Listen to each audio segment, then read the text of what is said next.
Be me. 2 weeks ago. Out at the deer lease with my friend, he says, "Hey, I'm gonna head on out. I'm bummed because it's only 5 p.m. and we were supposed to spend the rest of the night out there. 10-4, dude. Catch you later." He leaves the blind and heads off through the woods towards the trucks. About 40 minutes later, I hear a tapping on the door. Look out the slide on the door. It's my buddy. He doesn't say shit, so I just let him in. "Hey, I thought you were heading out, man. Knew you weren't gonna quit on me." Then I notice he doesn't have his rifle. "Where's your gun, dude?" "Oh, left it at the truck." "Oh well. Shit, you may as well have gone home, haha." He just smiles and sat there and didn't say a word except for the occasional grunt of acknowledgement of interest. It weirds me out because he's normally a pretty social guy, always talking about UFC shit or Mass Effect.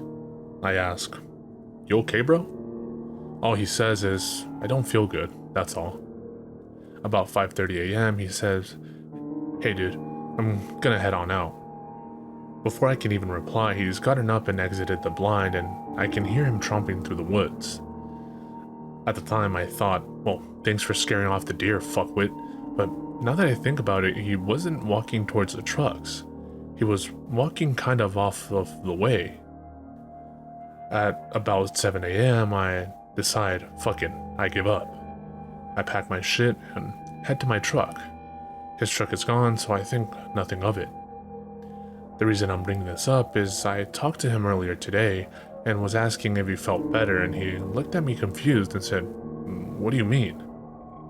"You know, after you came back to the blind, you said you weren't feeling good. I figured that's why you weren't running your mouth about quatrain pussy."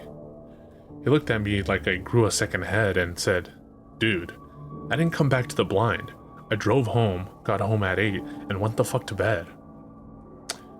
So yeah. I'm from Ontario.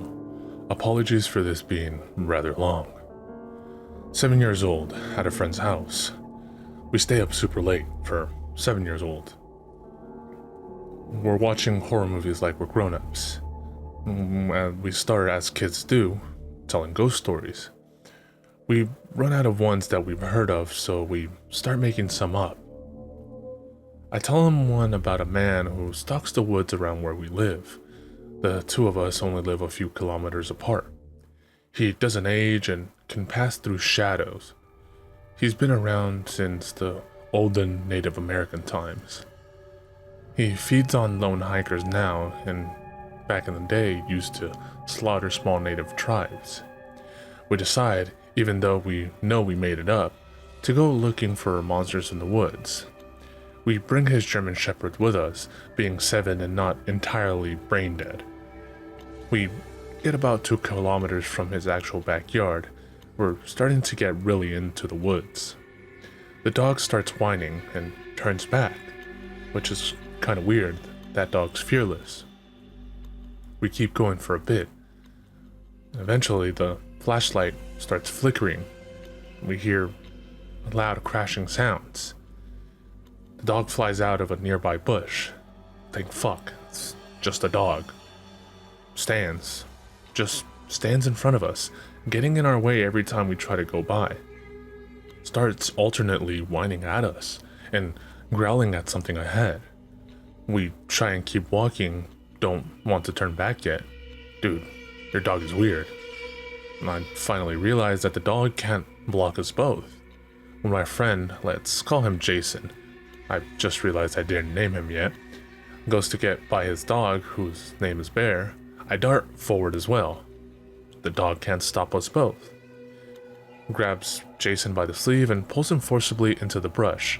I turn back and make sure he's okay. "Shit, dude, are you okay?" All's fine. The dog won't let me up though. Spent some time trying to calm down Bear. Finally, the dumbass dog lets Jason up. We keep walking for a while. Weird sounds, the typical forest at night shit still. The dog ends up getting all weird again. Literal repeat of before.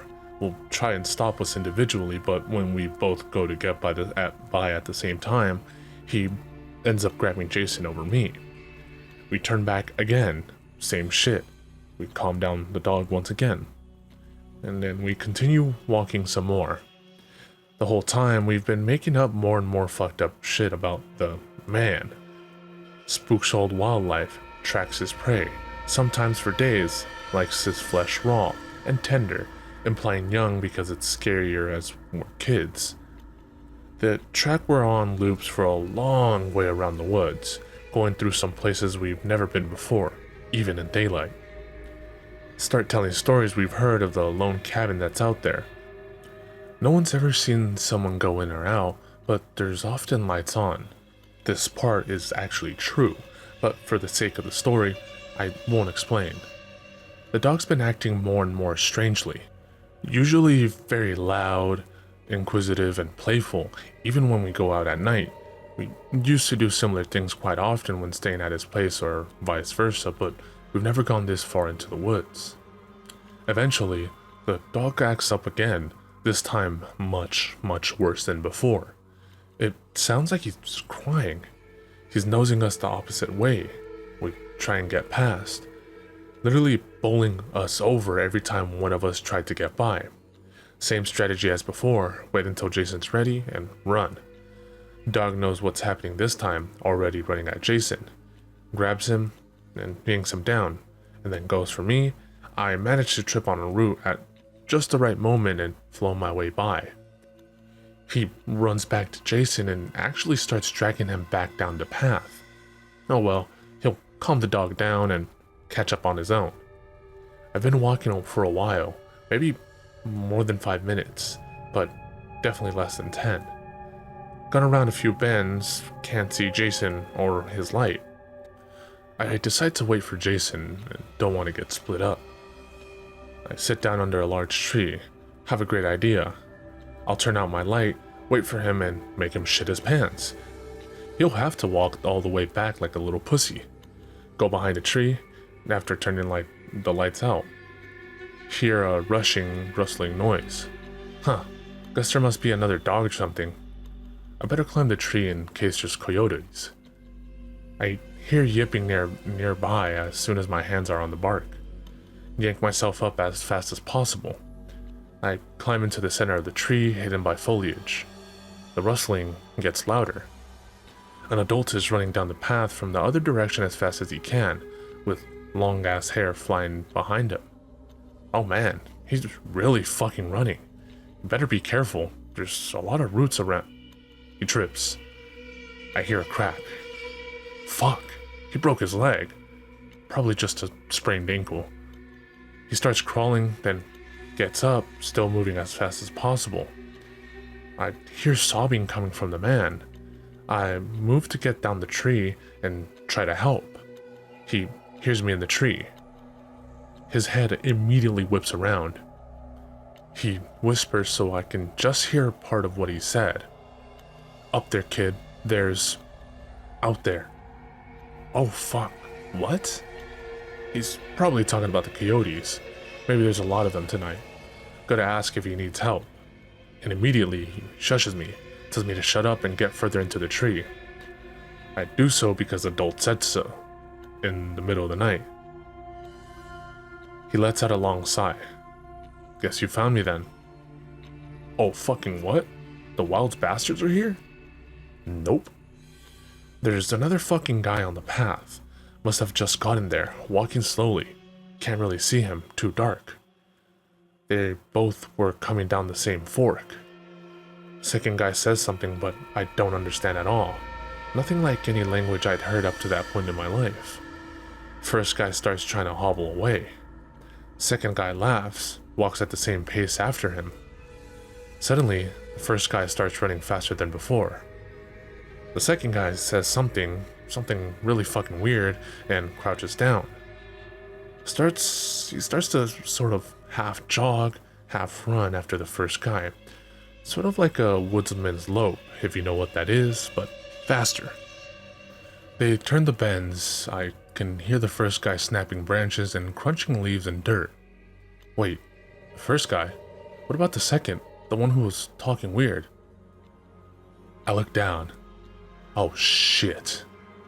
He's beneath me, looking up at me. He says something in that weird language again. Oh god, the guy we made up was real. What the fuck? I'm gonna die, please. I'll accept Jesus, but anything, just don't let him eat me. He just stares up at me and smiles. Creepiest fucking smile I've ever seen. Guy smiles like a goddamn shark, all teeth, all hunger. I'm going to die. I accept it, make my peace, hope that Jason's okay. Crying, snot running down my face, but I've accepted I'm going to die. Guy just sits down at the fork in the road. Says something that actually sounded like English, but I was too busy sobbing to understand. What, mister? Tried to contain my tears of impending death to hear the man. The last words I might hear, but missed the first part anyway. The guy's voice was like a rusty razor, all rough and raw, but it was still sharp somehow, so it was hard to understand. Down here, young, linger thing, couldn't be sure. Not hunting for babes, tonight. Chuckles like a sandslide. He pats the ground beside him. No way, I've seen enough movie, read enough fairy tales, he's going to kill me anyway. He gets mad. Get down here, or you'll be caught and eaten. Well, fuck. Okay, I guess if he's going to kill me either way, may as well not make him mad. Climb down. He's still at the fork across from my tree. Pats the dirt beside him. Obviously wants me to sit there. Come, young one. I swear on my own name, I shall not harm you. I've read enough fantasy books for this. Fucking evil magic monster. Know how to deal with that. What is your name? I managed to stutter. He says something like Ngulage. I repeat after him. Yes, young thing? You swear? By my own name, I do. Say it all. By my name, Ngulian, I swear no harm shall come to thee, child. That's 3 times you swore. Guy smiles again, that creepy fucking smile. Clever enough, it seems. Ask him who he's his. I never promised you answers, only that I wouldn't hurt you. His speech seems to be getting better and better with each sentence. Maybe this monster is one of those misunderstood ones. As I think this, he adjusts the coat he was wearing. I noticed the coat is made of some sort of weird fur and is old and a bit dirty. The shirt underneath is nothing like I've ever seen. Almost looked like one of those doormats or boot mat, but all fabric, not rubber. Has all kind of things hanging from a belt around his chest. It's hard to see, but my mind immediately populated with bones, feathers, and a weird-looking knife. He notices me staring and asks, "What is it, young one?" He's been pretty polite, and I did get him to swear 3 times, so I'm getting a bit braver. Your knife, well, I couldn't see it so well. I trail off, not sure where I was going. Ah, yes, the knife. Would you like to see it? Hold it even. Okay, if nothing weird's going to happen. His eyes squint shut, can tell he's a bit annoyed. I swore no harm, child. Sorry. No matter. It is good you are suspicious. He pulls the knife from his belt. The thing is made from fucking stone. The whole goddamn thing is one big block of stone. He smiles as he hands it over to me. This thing weighs a ton, holy fuck. Would you like that, child? The knife. And I'm just thinking, you do not accept gifts from the Fae, you do not accept gifts from spirits, you do not accept gifts from anything you don't understand ever. And then I say, no sir, I wouldn't want to take something I wouldn't be able to treat properly. I'll stop actually typing in my stutters, but trust me, at this point it was taking me a good 30-40 seconds to get a sentence out. He smiles that fucked up smile again. Again, proof you are a clever one. Take not gifts from those you don't understand. Right, but now I remember it's also a great insult in a lot of stories. Well, I couldn't take it without offering you something in return as well. We'd be at an uneven trade then. Ah, but you have nothing I want, that you can't afford to give, do you? Probably not. but no one is going to fucking believe me if I don't come out with something. Well, maybe we could trade for something smaller then. I have this and a fable, this being the flashlight. I don't need your false light, but a story is always a great thing. I will trade you a trinket for your tales, but be quick, for I must leave soon. Okay, that sounds good to me. My story is about these woods. Go on to tell him the most made-up story Jason and I invented. He chuckles at the end, asks me how I know all this.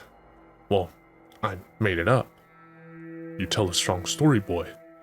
You have earned your trinket. He pulls a bead from his shirt, presses it to my hand.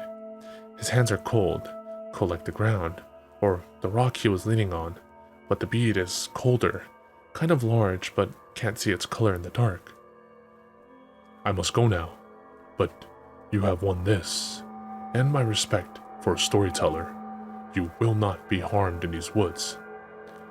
He leans in close. Oh, what is that smell? It smells like cooking and laundry and those jars of stuff in the pantry. It's nice. Suddenly, it's bright. Really, really bright. Middle of the day bright. I must have fallen asleep waiting for Jason. I dreamed it all, right? Especially when I can't find the bead.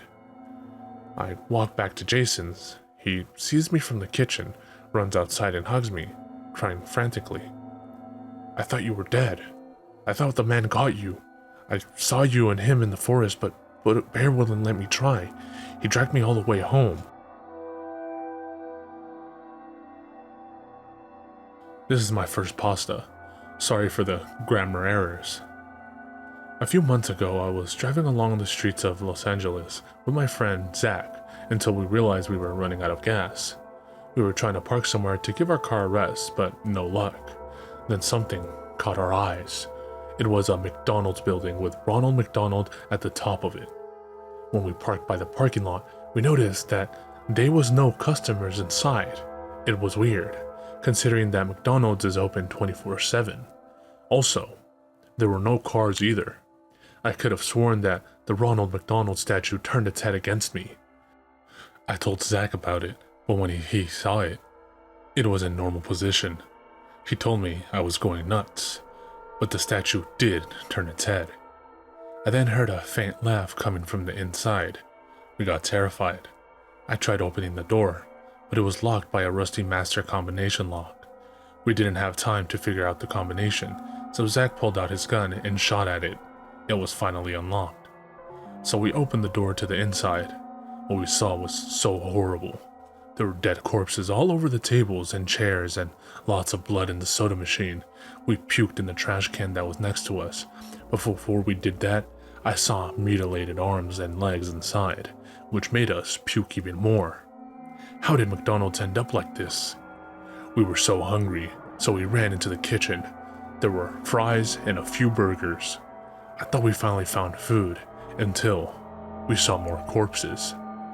This time, they had no eyeballs, just blood coming from the sockets. Their stomachs have been ripped open with the organs ripped out. I tried ignoring them, but they still bother me. I didn't even have time to eat fries. We tried escaping through the main door, but it mysteriously locked by itself. We were now prisoners inside the building. We got scared just by staring at the corpses. Zach and I split it up, trying to look for an exit. He went to a door that was covered in oil. I didn't want to enter with him, because I felt that danger was lurking behind the door. That's when I saw a small bomb in one of the dining tables. I picked up, fused with my lighter, and placed in the door. After 10 seconds, it finally exploded. I was free to go wherever I want. I tried calling him to come back, but he still didn't answer. I filled up my car with my backup gas supply that I stored in the trunk. I waited for him to go back to my car with me. It was now 7 p.m. That's when I saw a tall figure coming from the door with a chainsaw. I drove away as fast as I could. I managed to escape to my house. Zach never came back at all. 2 days later, I received a newspaper with the most disturbing headline of all. It said, 2 boys went to a abandoned McDonald's restaurant in the far side of Los Angeles. One managed to get away, with the other one nowhere in sight. Police are still trying to locate the man, but they never found proof. Then they mysteriously disappeared by entering an oil-covered door. What was behind that door? How did they all went missing? I hope someone would this mystery anytime soon. And who is the strange figure?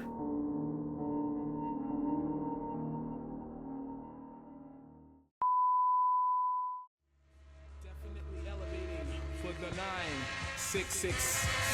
The ill suicidal liable to take titles and make vital signs, but not like no cancer. Answer, there's no chance to advance to ya. Crew ya, got blazed through ya. The great super science, applying pressure, I desecrate with double O's and bubble folds while I cut you, bro. I juggle flows that goes ballistic, reminiscent of exquisite cannibalistics and a sadistic doctor. My sick shit knocks ya improper. Got clockers like